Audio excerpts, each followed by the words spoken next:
byabayeho mu ruhererekane rw'ibinyejana byagiye bitambuka. Mutara wa gatatu Rudahigwa yari king, yari umwami. Ni koko nyagasani, ishyaka ngufitiye riramparanya, andi majwi natuze, imiyaga isuma igende gake, nutavuga yakumva, nutareba yakabakaba. Mu ntore hari izirusha intambwe, mu nyange hakaba izirusha kwera, mu menagitero hakaba iyisonga, ndetse kandi mu ngabo hakaba ibanza imbere. Umwami Mutara wa gatatu Rudahigwa yabatijwe mu mazina ya Charles Léon Pierre, yavukiye i Nyanza, ani mu karere ka Nyanza mu ntara y'Amajyepfo. Hari muri Werurwe mu 1911 kuba ariwe mwami wa mbere wimye ingoma isakiriho, ibyo simbusubiraho. Aho hari ku ya 10 Nyakanga mu 1931. Mutara wa gatatu Rudahigwa ni umwami wa kane Musinga, cyangwa se n'umwana w'umwami wa kane Musinga na Nyiramavugo Kankazi Ledegonde, akaba yarashingiwe Gicanda Rosari. Mutara wa gatatu Rudahigwa yimitswe ku ngoma na Guverineri Vozin, abifashijwemo na Musenyeri Khas, aha hari ku wa 16 Ugushyingo mu 1931.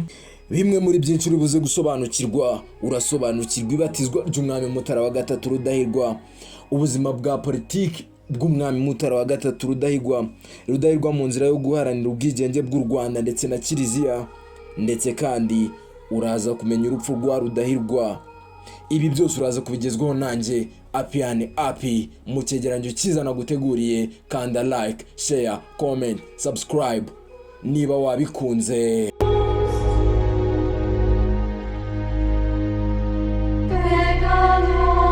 Ibatizwa rya Rudahigwa kwa 17 Ukwakira mu 1943 yabatijwe na Musenyeri Léon Khas, yitwa Charles Léon Pierre. Abyarwa muri batisimo na Guverineri mukuru wa Kongo Mbirigi na Rwanda Urundi, Bwana Pierre Lachmans. Abatirizwa hamwe na nyina umugabekazi Nyiramavugo Kankazi wiswe Ledegonde, akaba yarabaye umwami w'u Rwanda wa Bati. Uyu mwami Mutara wa gatatu Rudahigwa ntabwo yigeze acika intege, kuko yakundaga nyagasani cyane, yarasabanaga agasenga. Murumva ko yari yatangiye no guhabwa amasakramentu, yari yamaze guhabwa iryo kubatizwa.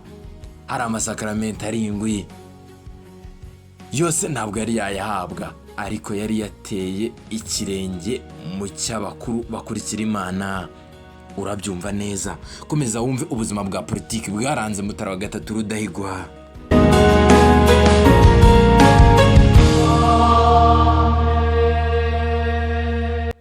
Mu by'ubuzima bwa politiki bwaranze umwami Mutara wa gatatu Rudahigwa, kuva mu 1929 yagize umutware wa Nduga ndetse na Marangara.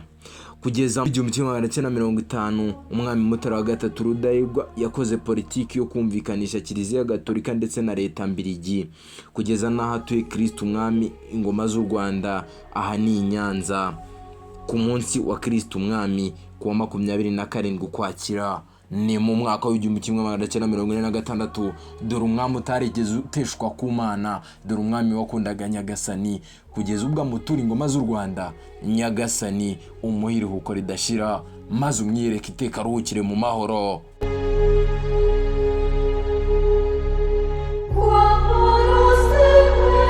Nyuma yo kubatizwa ndetse no gutura u Rwanda Kristo umwami Mutara wa gatatu Rudahigwa ni intwari, kuko umwami Mutara wa gatatu Rudahigwa yaharaniraga guteza imbere abanyarwanda ndetse n'ubwigenge bw'u Rwanda. Rudahigwa yaranzwe no kurenganura abaturage, ndetse kandi mu butabera abigaragariza mu rukiko rw'umwami ndetse no mu mirimo ya buri munsi, aho yirirwaga arenganura abantu barenganye ndetse n'abaturage bashamiranye, akongera akabunga bakabana mu mahoro. Nkumbuye uru Rwanda, nkumbuye izi ntwari, nkumbuye izi ngabo ndetse imenagitero cyane. Kunda u Rwanda. Mutara wa gatatu si ibi gusa, kuko kumwivuga imyato ntibigira uko bisa. Rudahigwa Mutara ya gatatu yitaye cyane ku bujijuke bw'abanyarwanda, ashinga ishuri aryita Found Mutara, asaba abayozuite gushinga College Gatagara, bayijyana i Bujumbura, iba College Saint National di Saint-Cyprien. Uyu ntasanzwe. Si ibyo gusa Mutara Rudahigwa wa gatatu yakoze, kuko yashinze ishuri ry'abasilamu ku Ntwari, aha ni Nyamirambo. Ashinga za Ecole Laïque, ashinga ishuri rya bene Mutara ry'i Kanyanza. Ndetse kandi uyu niwe mwami wenyine wohereje abanyarwanda kwiga i Burayi, biga uruzungu, basohoka bavuga neza morning, good afternoon, how are you.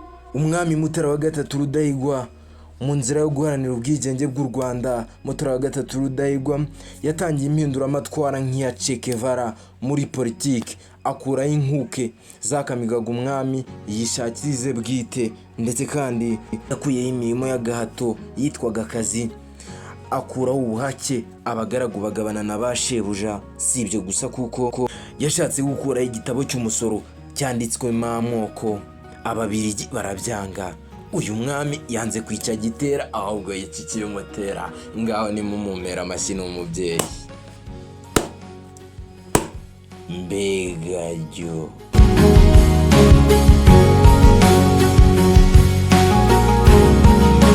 Rudahigwa yahirimbaniye ubumwe n'ubwigenge bw'abanyarwanda, ku buryo abanyarwanda batekerezaga ko azaba intwari y'ahazaza mu gihe tutazi. Gusa na n'ubu niko byagenze, kuko ari mu gitabo cy'intwari.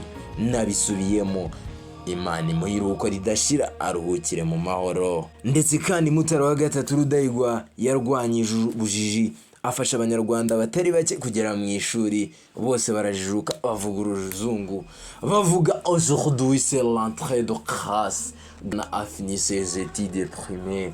Ibyo byose babivugaga ku bwa Mutara wa gatatu Rudahigwa n'intwari, ndetse kandi n'imenagitero y'igihugu, bamuterera amasari barishima.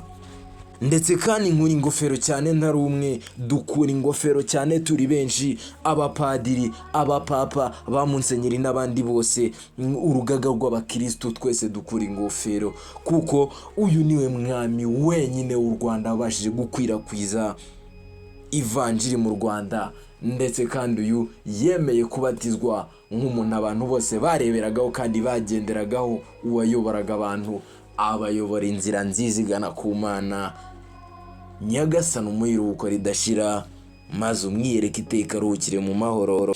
Ibyaranze urupfu rwa Rudahigwa ndabivuga nkarira, nkikomanga no mu gatuza, nkavuga ni Nyagasani, intore yawe yagiye he? Nakibuka kiri mu ijuru, ngatuza nkegera Imana, nanjye nkavuga ni uzampe gukora ibyiza nkawe. Ubwo Rudahigwa yicwaga, yateganya gukora urugendo ku cyicaro cy'umuryango w'abibumbye, aha ni muri United States of America, muri Amerika. Ndetse kandi intore y'Imana ikaba yaritabye Imana, iri mu gihugu cy'u Burundi, ahazwi nko mu Bujumbura.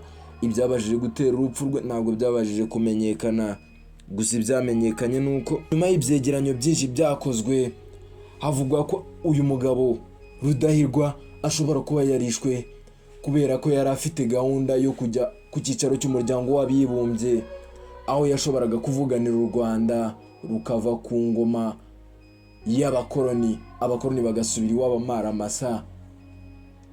Nicyo gishobora kuba cyaratumye uyu mwami wacu, iyi Mana y'u Rwanda, ipfa ikigendera mu ijuru. Gusa nta mutima udida dufite, nta kibazo dufite, kuko iri mu ijuru.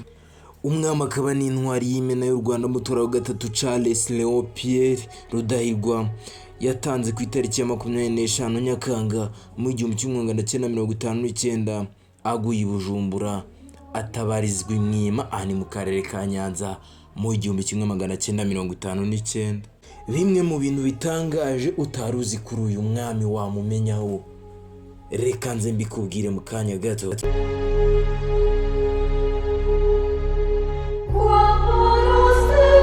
Burya umwami Mutara wa gatatu Rudahigwa yavukiye i Cyangugu mu 1911, aho se Musinga yabaye igihe gito.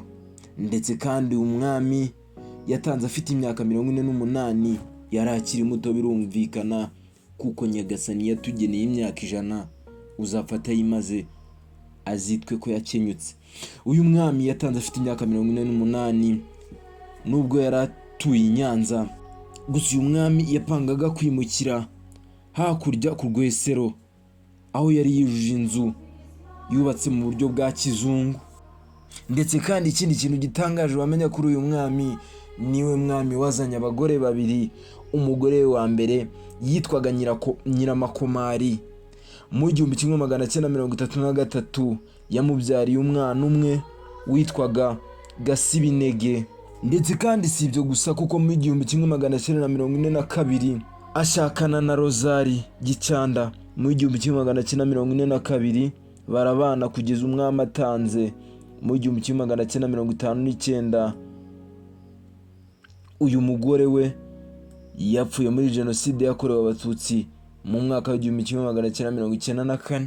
nawe naruhukire mu mahoro.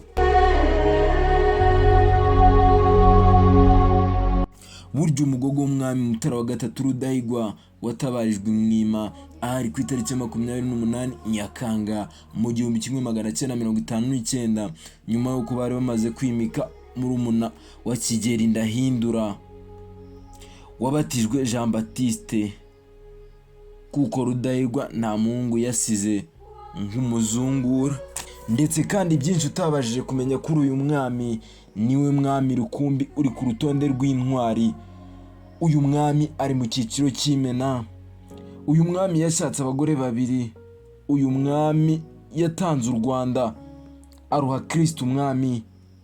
Niwe mwami utarimitswe n'abiru kandi abandi bose bimikwa n'abiru. Niwe mwami wa mbere u Rwanda rwagize wize. Yatangije ikigega gifasha abakene kwiga.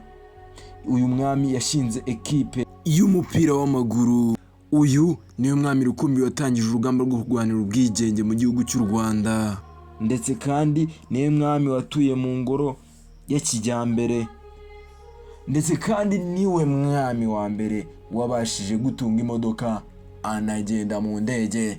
Ndetse kandi singe wahera hahera ubutindi bw'ubukoroni, ubwo bunyagwa bwogahera bwatumye batana intana batatu, bugatuma Mutara wa gatatu Rudahigwa ava mu mubiri igihe kitageze, kuko uko byumvikana ashobora kuba yaratewe ruriya rushinge kuko rwa Ampereserine.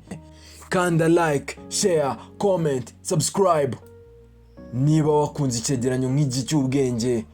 Ndetse kandi niba mushaka ibyegeranyo bizima, musharinga inshuti zanyu, cyangwa se iki cyegeranyo mucyoreze ku nshuti zanyu, maze muzishishikarize gukanda subscribe kugira ngo dukomeze kuzamura ubumwe bwacu.